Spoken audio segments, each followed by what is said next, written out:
अस्सलाम वालेकुम वरहमतुल्लाहि वबरकातुहू। वेलकम करते हैं आपको इल्म पीछे यूट्यूब चैनल में। आज की इस वीडियो में हम अल्फ़ा टेस्ट सीरीज़ को जो है स्टार्ट करने वाले हैं, जो कि ये एक हमने टेस्ट स्टार्ट किया था क्योंकि बहुत सारी कन्फ्यूजन चल रही है कि पीएमडीसी आएगा या पीएमसी का होगा, क्या है नेशनल है, प्रोविंशियल, ईच एंड एवरीथिंग। तो उस सिनेरियो में हम कुछ ऐसे एमसीक्यूज़ आपसे शेयर करने लगे हैं कि जो आपकी दोनों के लिए तैयारी के लिए बेस्ट है। ठीक है, चाहे आप पीएमसी का करें या पीएमडीसी का करें, क्योंकि सिलेबस 90% 98% चांसेस हैं चेंज नहीं होने वाला। जस्ट प्रोविंशियल हो सकता है या नेशनल होगा, तो उस हवाले से जो है हम प्रोविंशियल और नेशनल दोनों को कवर कर रहे हैं। ठीक है, तो आपने वीडियो को एंड तक वॉच करना है और अपने फ्रेंड्स के साथ ज़रूर शेयर करना है। ये इसका टेस्ट नंबर 1 है। इसी तरह तकरीबन इसके 14 से 15 टेस्ट अपलोड किए जाएंगे। ठीक है, हो सकता है 20 तक भी चले जाएँ, तो इसमें जितना मैक्सिमम होगा इंशाल्लाह हम कवर करने की कोशिश करेंगे। तो चलें स्टार्ट करते हैं।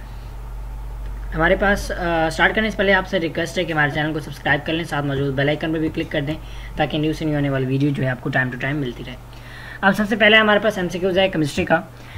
चैप्टर है जी fundamental introduction to fundamental concepts of chemistry. First one that is which of the following is not a macromolecule. ठीक है, तो देखिए हेमोग्लोबिन, लिपोप्रोटीन, सेलुलोज ये मैक्रोमोलिक्यूल्स हैं, जबकि माल्टोज जो है वो एक मतलब उसमें कार्बोहाइड्रेट जो है, जो मतलब आप ये कह सकते हैं कि डाइसेक्राइड है, जो कि मैक्रोमोलिक्यूल्स में नहीं आता। ठीक है, यानी कार्बोहाइड्रेट एक मैक्रोमोलिक्यूल ज़रूर है लेकिन वो इसका सब पार्ट है। ठीक है, maltose is not a macromolecule. Maltose is disaccharide formed from 2 units of that is alpha 1,4 glycosidic bonds.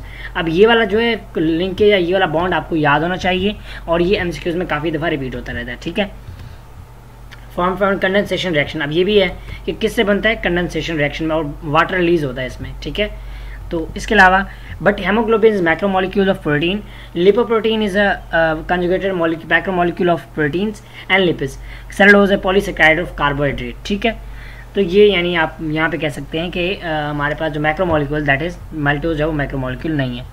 दूसरा MCQ which set represent pure compounds only. तो इसमें एयर, अलॉय, टेबल। अब अलॉय क्योंकि कॉम्बिनेशन होता है, प्योर नहीं होता। ठीक है, चलिए हम बाकी एक दफ़ा साइड पे कर लें। अलॉय जो है वो कॉम्बिनेशन होता है। उसके बाद ग्लूकोज, सुक्रोज, वाटर गैस, तो इसमें भी आपको इम्प्योरिटीज़ मिलती हैं। मिल्क, एस्पार्टाइम और सेरोटोनिन, आई थिंक स्पेलिंग में भी गलत है यहाँ पे। ठीक है, तो ये जो है आपके पास इनमें से कोई भी प्योर नहीं है। सो नन आर दीज। मिक्स, आप एक्सप्लेनेशन देख सकते हैं। मिक्सचर और एयर, अलॉय, वाटर गैस, जिसमें वाटर गैस क्या होता है, combination of carbon monoxide and hydrogen, milk, compound table salt, glucose, sucrose और ये सारे आपके पास। ठीक है, तो इनमें से प्योर कंपाउंड कोई भी नहीं है। उसके बाद haemoglobin molecule is dash times heavier than H2। ठीक है, अब देखिए यहाँ पे दो चीज़ें, अगर हाइड्रोजन एटम की बात करें तो फिर तो 68,000 टाइम्स है, लेकिन अगर H2 की बात करें तो उसका हाफ हो जाएगा, दैट इज 34,000 टाइम्स। ठीक है, तो ये चीज़ आपने यहाँ पे क्लियर करनी है। मूव करते हैं next. Which of the following element has maximum number of isotopes. तो इसका एक मैंने पहले भी आपसे चीज़ शेयर की थी कि आपने करना क्या है। देखें सिंपल, मैं आपको बताता हूँ। कार्बन का ये आप क्योंकि देखें इसमें CA है। ठीक है, और कार्बन का जो है मतलब CA है। ठीक है, इसमें पहले वाला ले लें C यानी कार्बन का एटॉमिक नंबर कितना था 12, उसका हाफ ले लें। ठीक है, 6, तो यानी 6 आपके पास के आइसोटोप हैं, किसके, कैल्शियम के, तो ये तो आपके पास के आगे। ठीक है, ये आप देख सकते हैं नीचे भी, तो इसको थोड़ा हम नीचे वो करते हैं। उसके बाद लेड है हमारे पास। तो लेड के जो है आपके पास यानी आप ये कह लें कि कैल्शियम के और लेड के सेम होते हैं, यानी अब जो सेम होते हैं ना वो आपको ज़्यादा भूलते नहीं हैं। ठीक है, उसके बाद कैडमियम के 9 होते हैं। ठीक है, अब क्योंकि उसने 11 का पूछा था तो SN के जो है 11 होते हैं, कैडमियम के 9 होते हैं। ठीक है, तो आप यही समझ लें कि CD यानी C की वैल्यू कितनी है 6 और 3 की D की वैल्यू कितनी है 3, तो दैट्स वाई इसके जो है 9, यानी इस तरह करके आप जो है ट्रिक यूज़ करके याद कर सकते हैं उसको। ठीक है, तो ये इंपॉर्टेंट है, इनमें से कोई दोबारा आ सकता है। उसके बाद मूव करते हैं नेक्स्ट एमसीक्यू की तरफ, उसको देखते हैं कि यहाँ पे थोड़ा सा ऊपर करते हैं। Fractional atomic mass can be calculated from relative abundance. और ये हमने कहाँ पे पढ़ा था, ये जो है वैसे इनऑर्गेनिक केमिस्ट्री में है। ठीक है, लेकिन अगर देखा जाए तो ये जो है स्पेक्ट्रोमेट्री में ये टॉपिक आता है। ठीक है, तो उस हवाले से इंपॉर्टेंट है। और मैथ स्पेक्ट्रोमेट्री का टॉपिक है कि भाई रिलेटिव अबंडेंस पे डिपेंड करता है, उस निकालते कैसे हैं। लेट्स सपोज ना मेरे पास यहाँ पे क्लोरीन दिया हुआ है, क्लोरीन का एक है 35.5, ठीक है, दूसरा है 37, रिलेटिव अबंडेंस है इसकी 70%, जबकि इसकी जो है 30%। तो मैं क्या करूँगा कि मैं इसकी रिलेटिव अबंडेंस को इन दोनों को मल्टीप्लाई करके इन दोनों को मल्टीप्लाई करके इन दोनों को ऐड कर दूंगा और डिवाइड कर दूंगा। अब यहाँ पे अगर आप नीचे देखें तो यही फार्मूला इनका लिखा हुआ है, डिवाइड कर देंगे इनके जो टोटल मास है उस पर 100 पे डिवाइड कर देंगे। तो ये आपको ये वाला फार्मूला जब आप यूज़ करेंगे तो आपके पास जो इसकी रिलेटिव अबंडेंस आ जाएगी। इसी वजह से जो हमारे एटॉमिक मास होते हैं वो यूनिट मतलब पॉइंट्स में होते हैं, लाइक 35.5, ठीक है। तो ये चीज़ें, तो ये नहीं, ये उनके आइसोटोप्स को इकट्ठा करके बनाया जाता है। अच्छा, उसके बाद Cn is an isoelectronic with, isoelectronic means इसके जो वैलेंस शेल है उसमें इलेक्ट्रॉन सेम है। अब Cn जो है उसमें एक इलेक्ट्रॉन ऐड किया हुआ है, तो यानी Cn का आप ये कह सकते हैं कि उसमें एक इलेक्ट्रॉन ज़्यादा है बस रिक्वायरमेंट के मुताबिक, ठीक है। तो यहाँ पे आप देख सकते हैं कि कितने इलेक्ट्रॉन्स हैं, उसमें 14 इलेक्ट्रॉन है, 6 इलेक्ट्रॉन कार्बन के, 7 नाइट्रोजन के और एक हमने ऐड किया हुआ है, तो 14 इलेक्ट्रॉन है। अब 14 इलेक्ट्रॉन किसके वैलेंस शेल में होंगे, तो जब आप इसको फाइंड करेंगे तो आप देखेंगे कि वाटर के वैलेंस शेल में 10 हैं, जबकि कार्बन मोनोऑक्साइड के 14, कार्बन डाइऑक्साइड के 22 एंड अमोनिया के 10 इलेक्ट्रॉन हैं वैलेंस शेल में, ठीक है। तो बेस्ट आंसर कौन सा होगा, carbon monoxide. Moving to the next one, which of the following statement is wrong about isotopes? They possess a different position in periodic table. No.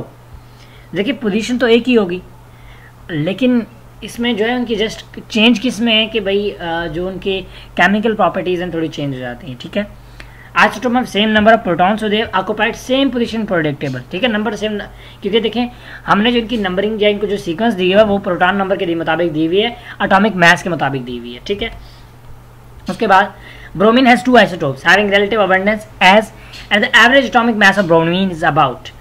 अब उसकी जो है ये आई थिंक यहाँ पे वैल्यूज देना मिस कर गए, यहाँ पे थोड़ी मिस्टेक है कि 2 isotopes हैं, ठीक है। उनकी वैल्यूज जो इन्होंने वो यहाँ पे नहीं दी हुई, क्योंकि जब तक वैल्यूज नहीं देंगे हम फाइंड नहीं कर सकते, लेकिन इसको सॉल्व करेंगे दैट इज 80 जो इसका आंसर आ जाएगा, ठीक है।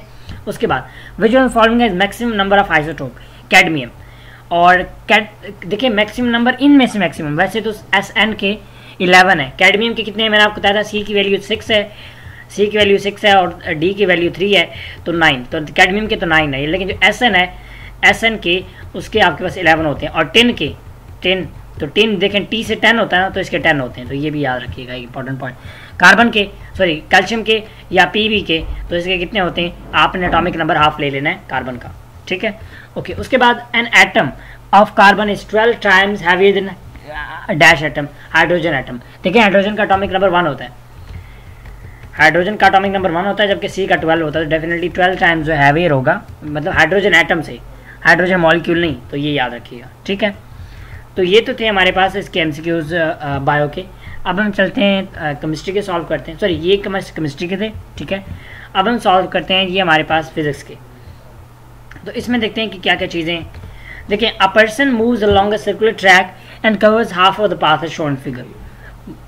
What will be the ratio of its distance to displacement? देखें, ऊपर डिस्टेंस, फिर नीचे डिस्प्लेसमेंट, ठीक है। अच्छा, अब करना क्या है, आपको पता है डिस्टेंस डिस्प्लेसमेंट शॉर्टर डिस्टेंस है। देखें ये R 2 R बन जाएंगे, नीचे तो 2 R आ गया, ठीक है। और ये जो है इसने इतना डिस्टेंस कवर किया, ये इसका डिस्टेंस है, और डिस्टेंस पूरा आपको पता है, हम इसका डिस्टेंस जो लेते हैं 2πr लेते हैं, पूरा सरकमफेरेंस लेते हैं। लेकिन क्योंकि 2 जो है वो पूरा सर्कल नहीं है, हाफ है, 2 से डिवाइड कर देंगे तो आपके पास यह πr आ जाएगा, तो यानी ऊपर πr, तो ये आ जाएगा R से R कैंसिल, π/2, तो π/2 जिसका जो है रेशो आ जाएगा, ठीक है। तो ये आप देख सकते हैं π/2 आया हुआ है, R थीटा, तो ये आप सॉल्व करना चाहे करें, नहीं तो मैंने आपको इसका जो है वो कॉन्सेप्ट बता दिए, π/2 जिसका बेस्ट आंसर होगा। उसके बाद मूव करते हैं next. An athlete complete 1 round of a circular track of radius r in 40 second, what will is displacement at the end of 3 minute 20 second. तो ये 0 है, क्यों? क्योंकि देखिए मेरी बात सुने, यहाँ पे इसकी जो रीज़न है दैट इज़ कि भाई अगर उसने 40 सेकंड में कवर किया है ना, उसकी डिस्प्लेसमेंट 0 हो जाती है। क्यों? क्योंकि वो सर्कुलर ट्रैक में, तो सर्कुलर याद रखिएगा, आप जहाँ से घूम के वापस उसी पॉइंट पे आ जाए, डिस्प्लेसमेंट आपका 0 हो जाता है, बिकॉज पोजीशन में चेंज ही नहीं आया। हम क्या कहते हैं कि displacement is a change of position. अगर चेंज ऑफ पोजीशन नहीं होगा तो हमें कैसे पता चलेगा कि वो जो है ठीक है? सो दैट्स रॉन्ग, ठीक है। मूव करते हैं next one. A man leaves his house for a cycle ride. He comes back to his house for after an hour after covering a distance of 1 kilometer. What is the average velocity of the rider? तो देखें average velocity, एक बात यहाँ पे दोबारा याद रखनी है कि अगर एवरेज स्पीड हो या एवरेज वेलोसिटी, वो यानी आप ये कह लें कि अगर आप एक ही पॉइंट से स्टार्ट होकर दोबारा उस पॉइंट पे आ जाते हैं तो एवरेज स्पीड हो या एवरेज वेलोसिटी हो वो दोनों जीरो हो जाते हैं। अब जरा एक्सप्लेनेशन देखते हैं, सिंस डिस्प्लेसमेंट जीरो, हाँ ये बात भी बिल्कुल ठीक है क्योंकि वेलोसिटी चेंज है वो डिस्प्लेसमेंट का, ठीक है, बल्कि सॉरी स्पीड जीरो नहीं होगा, एवरेज स्पीड जीरो नहीं होगा, एवरेज जो है वो वेलोसिटी जीरो हो जाएगी, ठीक है, क्योंकि डिस्प्लेसमेंट जीरो तो ये भी zero. Stopping distance of moving vehicle is directly proportional to square of initial velocity.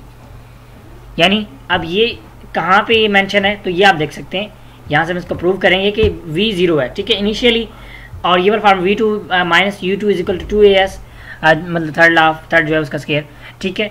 तो इसमें अगर देखा जाए तो स्टॉपिंग डिस्टेंस जो है that is directly proportional to u square, ठीक है, स्टॉपिंग डिस्टेंस है ना।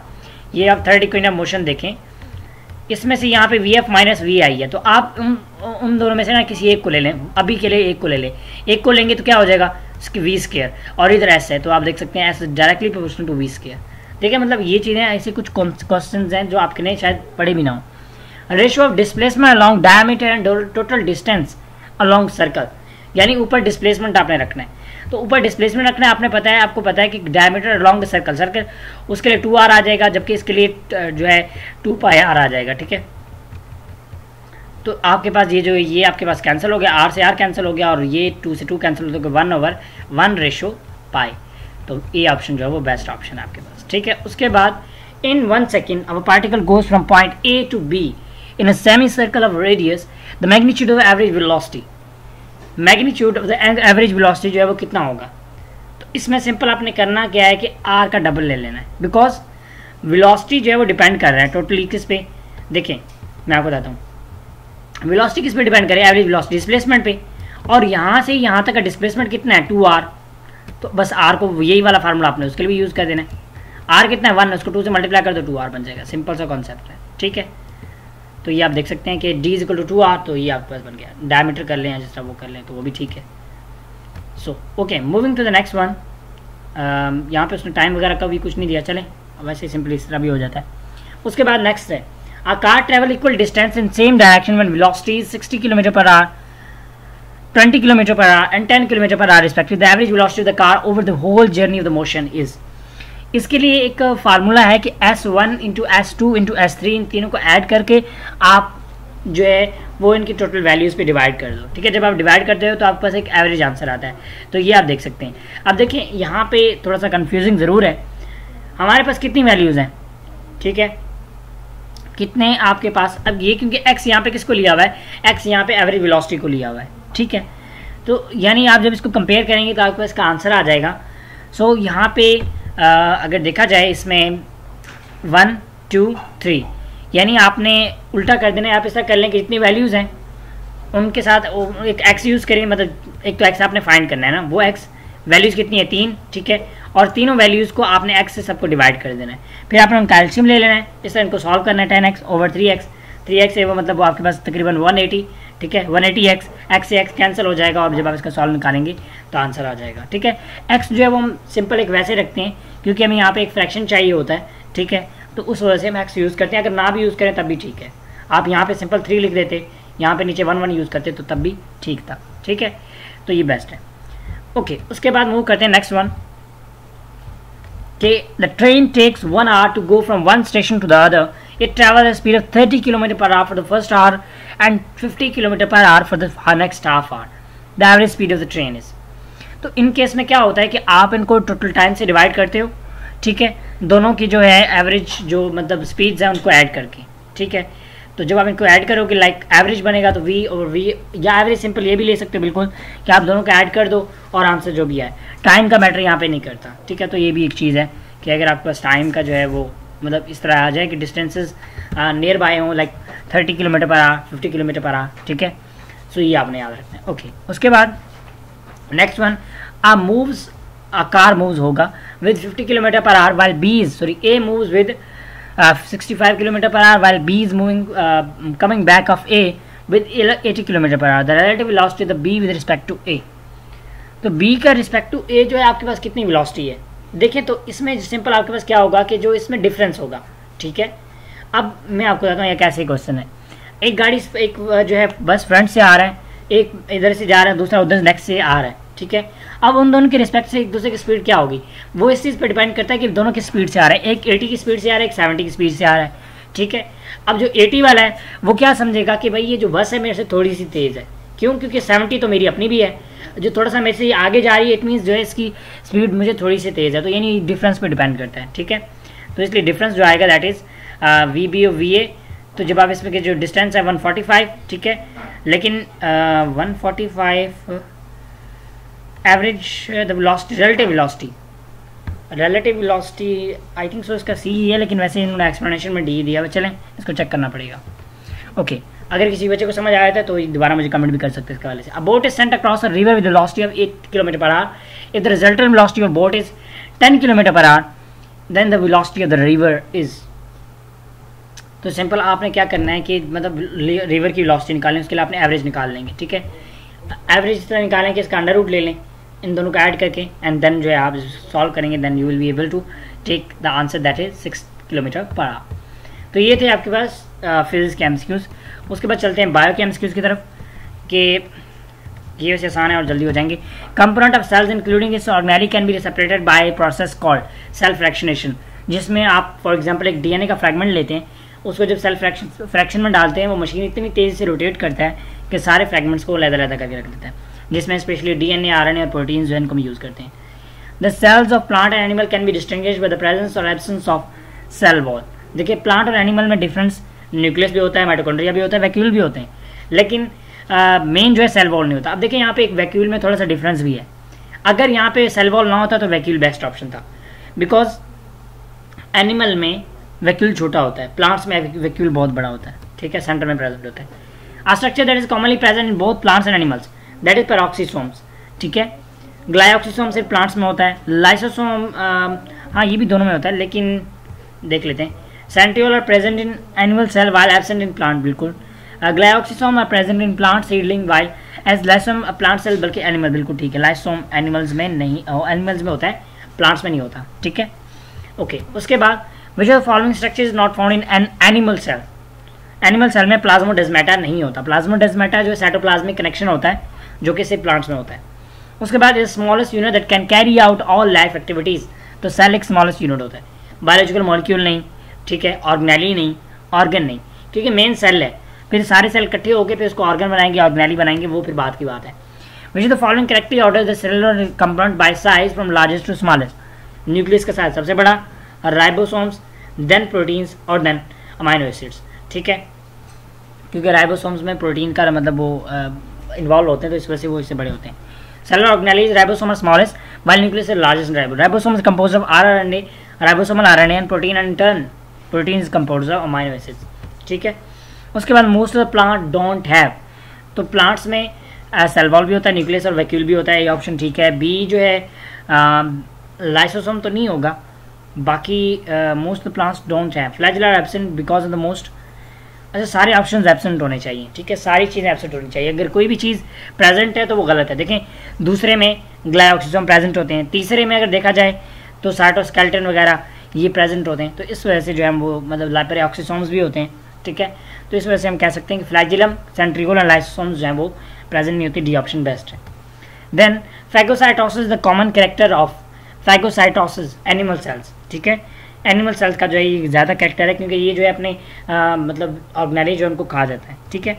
उसके बाद human cheek cell and an spongy mesophyll cell form a leaf are examined under microscope, the structure observed in common in both cell membrane, nucleus and cytoplasm, ठीक है। Spongy mesophyll cells, देखिए cell membrane तकरीबन same होगा, nucleus भी same होगा, cytoplasm भी of course same होगा, ठीक है, इसमें कोई इतना डिफरेंस नहीं है।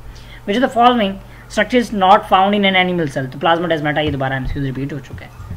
उसके बाद इंग्लिश आ गया हमारे पास, इसको देखते हैं, और इसमें हमारे पास है कि correct form of verb, it is suggested that he has taken, he takes या he take medicine to get himself better, suggested that, ठीक है। तो ये सिंपल आ जाएगा, मतलब सिंपल प्रेजेंट सब्जेक्टिव वर्ब और मूड आ जाएगा, ठीक है, उन्हें मतलब एक्सप्लेनेशन दी हुई है।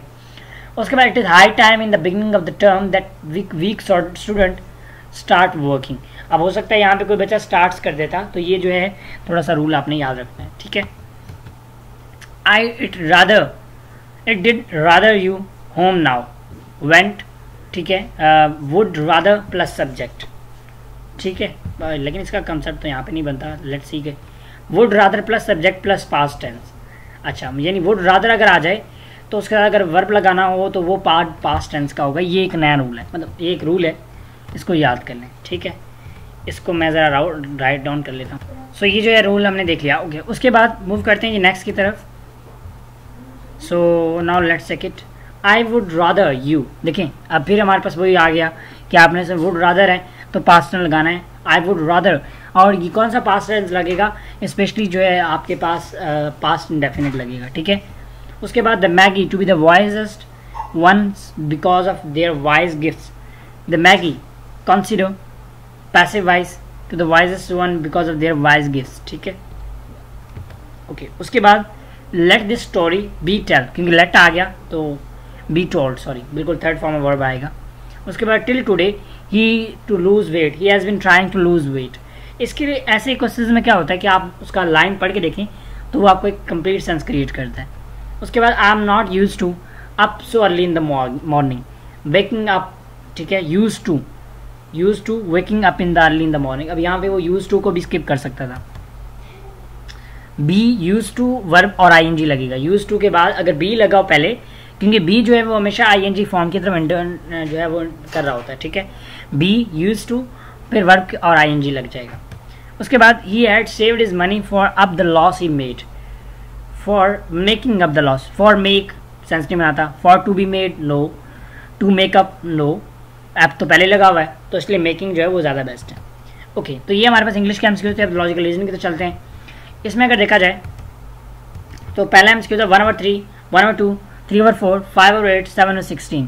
तो अब डेफिनेटली यहाँ पे क्या हो रहा है कि हम मल्टीप्लाई करें, 2 को 2 से किया। आपने क्या करना है, ऊपर वाला देख रहे हैं तब भी ठीक है, ज़्यादा बेटर ये है कि नीचे वाला देखें।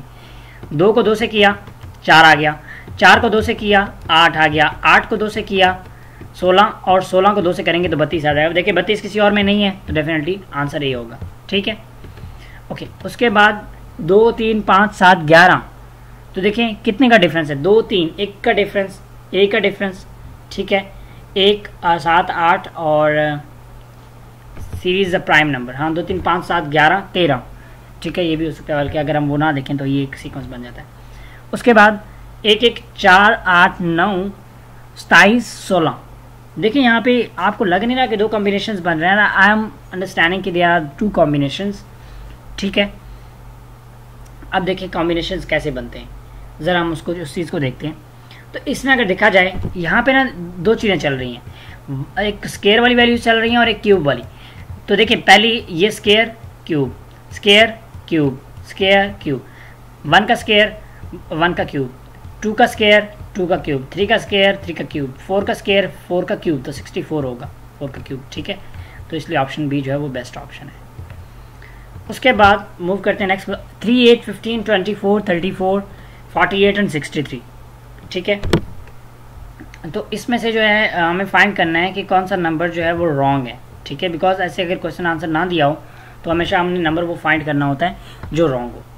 अब देखें इसमें सिंपल जो वे है कि देखिए क्या है, सब का स्केयर बन रहा है, 2 का स्केयर, ठीक है, 3 का स्केयर, 4 का स्केयर, लेकिन एक चीज़ करते रहना है आपने, उनमें से एक एक माइनस करते रहना है। देखिए 2 का स्केयर 4 था, 4 में से एक माइनस किया, 3 का स्केयर 9 था, एक माइनस किया, 4 का स्केयर 16 था, एक माइनस किया, 25 एक माइनस, 36 एक माइनस, तो 35 होना चाहिए था, 34 नहीं। तो इसलिए ऑप्शन सी जो है वो हमारे पास स्ट्रॉन्ग है। उसके बाद नेक्स्ट वन 125, 126, 124, 127, 123 एंड 129, ठीक है। तो अब आपके पास ये फिर इसने क्वेश्चन मार्क नहीं दिया हुआ, अगर क्वेश्चन मार्क ना हो तो हमेशा याद रखिएगा ये इंडिकेट कर रहा है कि कौन सा जो है पैटर्न इसमें रॉन्ग है, ठीक है। तो इसमें अगर देखा जाए तो कौन सा पैटर्न आपको यहाँ पे रॉन्ग लगता है, देखें यहाँ पे उसने एक ऐड किया, ठीक है, फिर आप 2 माइनस कर लीजिए, ठीक है, फिर एक ऐड किया, सॉरी फिर कितने ऐड किए, फिर 3 ऐड किए, ठीक है, और फिर 4 माइनस कर लिए, अब 5 ऐड करेगा, ठीक है, और 6 माइनस कर लेगा। तो आई थिंक सो ये पैटर्न ठीक है। द करेक्ट ऑर्डर इज +1 -2, बिल्कुल। तो अच्छा सॉरी, अगर 123 में 5 ऐड करें 128 होता है, ना कि 129, तो बिल्कुल डी ऑप्शन रॉन्ग है। उसके बाद 4, 12, 36, 108। अब देखें 4 को कितने के साथ मल्टीप्लाई करेंगे, 12 आएगा 3 के साथ, तो मतलब 4 को हमने 3 के साथ किया, 12 को हमने भी 3 के साथ किया, तो 108 को भी हम 3 के साथ जब करेंगे तो ये आ जाएगा 4, ठीक है, और ये 30231, तो 324 आपके पास आ जाएगा। ओके, तो मूव करते हैं नेक्स्ट क्वेश्चन की तरफ, उसको देखते हैं। 1, 1, 2, 6, 24 एंड 720। क्वेश्चन मार्क दिया हुआ, मतलब हमें कोई यहाँ पे पैटर्न फाइंड करना है, ठीक है। देखें 1 को 1 से किया, आपके पास आंसर आ गया, फिर 1 को 1 से किया आंसर, फिर 1 को 2 से किया, ये आ गया, 2 को 3 से, ठीक है, और 6 को 4 से, 24 को 5 से करेंगे तो 20 आ जाएगा, ठीक है, और 2, 5 to 10, 12, 120, तो ये 120 आपके पास आ जाएगा, ठीक है। उम्मीद करता हूँ आपको क्लियर हो रहे होंगे। ओके, उसके बाद find the missing term in the following one. तो सिंपल, अब इसमें करना क्या है, नंबर डिग्रेडिंग है। देखें सिंपल, उसने यहाँ पे पहले, अगर इसमें देखा जाए पहले वाले में उसने निकाल दिया बस, बाकी वही वैल्यूज़ हैं। दूसरे में देखा जाए, दूसरे और तीसरे में, तो उसने पीछे से ना 7 निकाल दिया, इधर से सेम है। फिर अगर इसमें देखा जाए, इसमें देख कंपैरिजन 8 निकाल दिया इधर से इन्होंने, ठीक है, बाकी वही है। अब क्या करेंगे, 9 निकाल देंगे, फिर आगे आपके पास वैल्यूज़ आ जाएंगी, दैट इज़ 6, 5, 4, 2, 3। तो जो है the digit are remove 1 by 1 from the beginning and the other in, तो ठीक है। तो उस वाले से देखा जाए तो बी ऑप्शन ठीक है, अगर बी गलत नहीं है, बी ठीक है। 9 को हम रिमूव करेंगे, ठीक है। पहले हमने 8 रिमूव किया, अब 3 रिमूव करेंगे, सॉरी, बिल्कुल, ठीक है, अब 3 रिमूव करेंगे। देखें ना, पहले हम यहाँ पे देखें, आप यहाँ पे पहले हमने 5 रिमूव किया, यहाँ पे फिर हमने 7 रिमूव किया, फिर हमने 8 रिमूव किया, तो डेफिनेटली यहाँ पे हम 3 रिमूव करेंगे, फिर हम पहले वाला नंबर रिमूव करेंगे, यानी फिर 9 रिमूव करेंगे। उसके बाद मिसिंग टर्म इसमें से देखा जाए तो 3/7, 2/3। अब देखिए ना, आपने सिंपल करना क्या है कि 2/3, ठीक है, 4/7। अब इसमें से अगर देखा जाए कि कंपैरेटिवली क्या क्या वैल्यूज़ बन रही हैं। 3 में हमने ऐड किए 4, तब 7 बना। 7 में अब हम कितने ऐड करें कि हमारे पास जो है ये बने, लेट मी टेल यू। अब क्योंकि कॉम्बिनेशन देखें, मैं ज़रा आपको यहाँ पे कॉम्बिनेशन बता देता हूँ। 3 मैंने ऐड किए 4, तो ये बन गया 7। अब 7 में अगर मैं करता हूँ 5 तो बनेगा 12। लेकिन अब देखें 12 ठीक बन सकता है, लेकिन क्या ये रूल आगे फॉलो होगा कि भाई आप 12 में 6 ऐड करो 21 बनता है कि नहीं बन रहा। तो मतलब क्या कि भाई हमें जो है 4, 6 और 8 ये वाला कॉम्बिनेशन यूज़ करना है। तो अब देखिए मैं ज़रा इसको दोबारा करता हूँ। देखिए अब क्या होगा, 3 में ऐड किए 4, 7 में ऐड किए 6, 13, ठीक है, और फिर इसी तरह ये कॉम्बिनेशन आगे भी करते हैं कि फॉलो होता है कि नहीं। और 13 में अब हम करेंगे 8, तो 21 बन गए, ठीक है। क्लियर हो रहा है ना, आगे कॉम्बिनेशन यूज़ हो रहा है तो बिल्कुल हो रहा है। तो इस वजह से हमारा ऑप्शन जो है वो सी बेस्ट है। लास्ट क्वेश्चन ऑफ दैट कि 10, 100, 200, 310। अब आगे बताएं। देखिए सिंपल सा यहाँ पे कॉन्सेप्ट है कि भाई उसने एक दफ़ा 10 बढ़ाए, फिर 100, फिर 200, फिर यहाँ पे 10 बढ़ाए, तो अब कितने 100 बढ़ाएगा, तो 410 होना चाहिए। द पैटर्न इज़ 90, 100, बिल्कुल सॉरी बिल्कुल, यहाँ पे देखें 10 तो पहले थे ना, बाकी उसने 90 ऐड किए, फिर 100 ऐड करेगा, ठीक है। तो इधर भी 90 ऐड करेगा, तो इस वजह से हमारे पास जो ऑप्शन 310 में 120 जब हम ऐड करेंगे दैट इज़ 420 आ जाएगा, ठीक है। तो ये आज की हमारी वीडियो थी, उम्मीद करता हूँ आपको क्लियर हो गई होगी। इंशाल्लाह बाकी भी हम इस तरह कवर करेंगे। तकरीबन ये जो टेस्ट है ना, ये भी आपसे मैंने शेयर किए हैं इस तरह वाले। इस तरह के मेरे पास हर सब्जेक्ट के तकरीबन फिजिक्स, केमिस्ट्री, बायो के 67 टेस्ट हैं तीनों के। इंग्लिश के 49 हैं और लॉजिकल रीजनिंग के तकरीबन 27 हैं। तो हम जल्द से जल्द लॉजिकल रीजनिंग खत्म करेंगे, फिर इंग्लिश को खत्म करेंगे, फिर हम इस तरह ये कि ताकि हम बाकी सब्जेक्ट्स की तरफ जो है उन पे थोड़ा ज़्यादा फोकस कर सकें, मतलब उनकी एक वीडियो में 3 से 4 जो है उनके पार्ट्स को कवर करें, ठीक है। मिलते हैं नेक्स्ट वीडियो में, तब तक रखिएगा बहुत सारा ख्याल। Thank you so much for watching the lecture. Till the next video, take care, अल्लाह हाफिज़।